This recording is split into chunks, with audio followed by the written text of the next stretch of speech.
Today, the Stanley Cup is everywhere.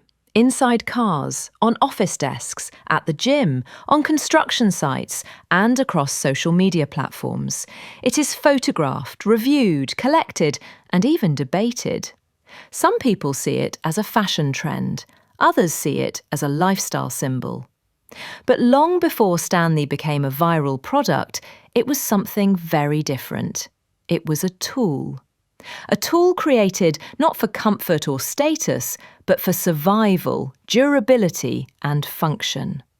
Behind this brand is not a marketing department or a modern influencer strategy. Behind it is a real man living in a completely different era. His name was William Stanley Jr. This is the true story of how one inventor, one problem, and one idea created a product that survived more than a century. To understand William Stanley Jr., we must first understand the world he lived in. The late 1800s and early 1900s were a period of intense transformation in the United States. Factories were expanding, railroads connected cities, electricity was beginning to change daily life. But progress came with hardship. Workers spent long hours in cold environments. Engineers, labourers and builders worked far from home. Food and hot drinks were essential for energy and survival, especially during harsh winters. At that time, something as simple as keeping coffee hot for a workday was a serious challenge. Technology was advancing, yet everyday problems remained unsolved. This was the environment that shaped William Stanley Jr. William Stanley Jr. was born in the 19th century, during the rise of the Industrial Revolution. He was not a businessman chasing trends.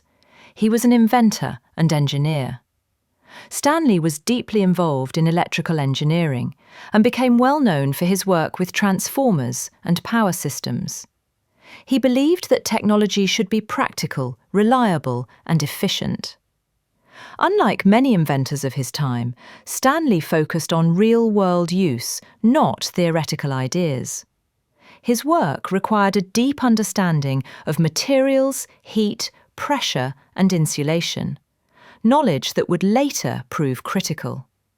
He was a problem solver by nature, and one everyday problem kept returning to his mind.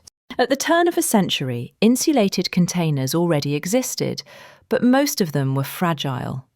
Glass-lined bottles could retain heat, but they shattered easily. Metal containers were durable, but they lost temperature quickly. This created a frustrating trade-off. You could have heat retention or durability, but not both. For factory workers, soldiers, railroad engineers, and explorers, this was unacceptable. A broken container meant cold food.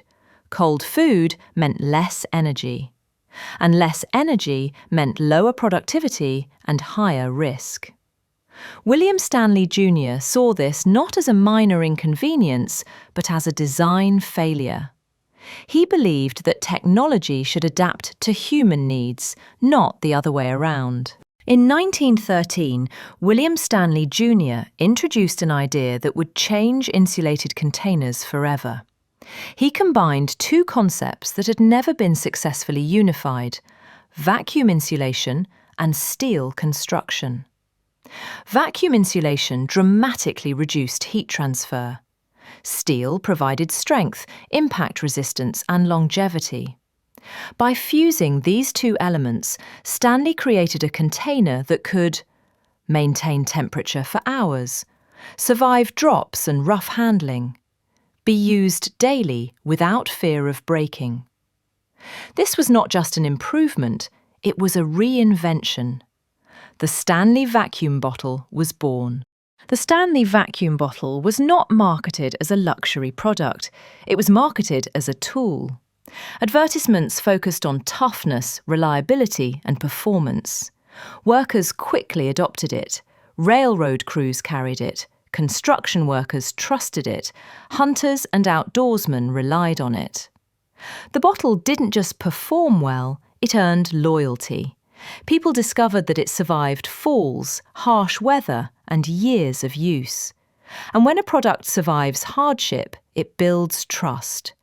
Trust became the true foundation of the Stanley brand. During the early and mid-20th century, Stanley products became closely associated with endurance. They were used during wartime. They travelled across job sites and remote locations. They were carried into extreme environments.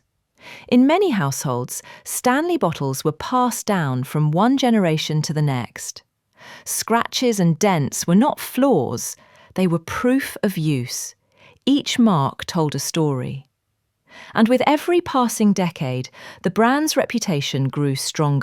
William Stanley Jr. did not live to witness the modern success of his brand, but his invention outlived him. His philosophy, function first, durability always, remained embedded in every product. Stanley became one of those rare brands that didn't need constant reinvention. It simply needed consistency. In a world of disposable products, Stanley stood for longevity. That idea would prove more valuable than anyone could have predicted. For much of the late 20th century, Stanley remained a respected but quiet brand. Then, in the 21st century, something unexpected happened. Social media discovered Stanley. Large insulated tumblers became popular, especially among younger audiences. What was once a work tool became a lifestyle item. But this success was not accidental. It was built on more than 100 years of trust, durability, and performance. The same principles William Stanley Jr. established in 1913 were still at work. Stanley succeeded because it never abandoned its core identity.